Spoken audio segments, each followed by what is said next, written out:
आणि आता बातमी मनोज जरांगे यांच्या संदर्भातली। राजकारणात जाऊन मराठ्यांचं वाटोळं करू का असा प्रश्न विचारलाय जरांगे पाटील यांनी। 100-150 नेत्यांसाठी 6 कोटी मराठ्यांचं वाटोळं करणार नाही।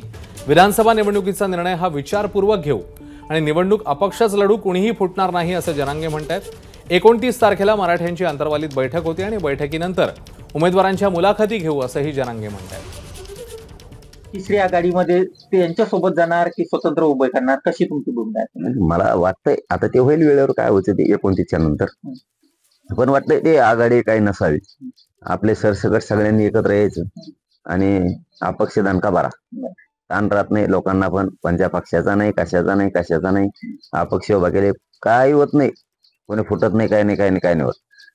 पण खूप विचार करून करणार मी निर्णय घ्यायचा, म्हणजे मी असा घेणार नाही 150 लोकांसाठी मी 6 कोटी मराठींचं वाटलं नाही करू शकत। मग त्या निवडणूक लढायच्या आणि यातला सगळा दिदारा करून असंही माझ्याकडून होणार नाही। त्याच्यामुळे मी विचारपूर्वक पाऊल उचलणार आहे। एबीपी माझा, उघडा डोळे बघा नीट।